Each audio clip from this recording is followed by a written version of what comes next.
વડોદરા શહેરના હરની દુર્ઘટના મામલે હવે બીજા 3 આરોપીઓની ધરપકડ પણ કરી લેવામાં આવી છે। આ મામલે વત્સલ શાહ, નૂતન શાહ અને વૈશાખી શાહની ધરપકડ કરવામાં આવી છે। મળતી વિગતો પ્રમાણે વત્સલ શાહ કોટિયા પ્રોજેક્ટમાં 10% ભાગીદાર હતો।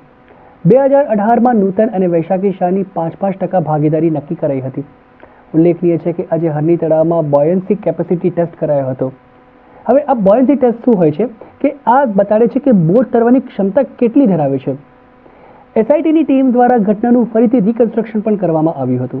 તપાસમાં સામે આવ્યું છે કે બોટમાં ક્ષમતા કરતાં વધુ લોકોને બેસાડતા તે પલટી ગઈ હતી।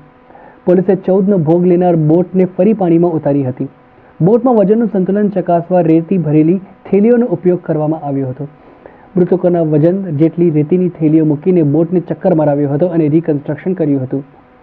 પોલીસ અધિકારીઓની હાજરીમાં ઘટનાનું રિકન્સ્ટ્રક્શન કરાયું અને સમગ્ર તપાસમાં એફએસએલની ટીમને પણ સાથે રખાઈ હતી। વડોદરાની ગોઝારી હરની લેક ઝોન દુર્ઘટનામાં ન્યૂ સનરાઈઝ સ્કૂલના 12 માસૂમ વિદ્યાર્થી અને 2 શિક્ષિકાના બોટ પલટી જતા પાણીમાં ડૂબવાથી મોત થઈ ગયું હતું। આ દુર્ઘટનાએ સમગ્ર રાજ્યને હચમચાવી દીધું હતું। આ કેસમાં હાલ પણ તપાસ ચાલી રહી છે।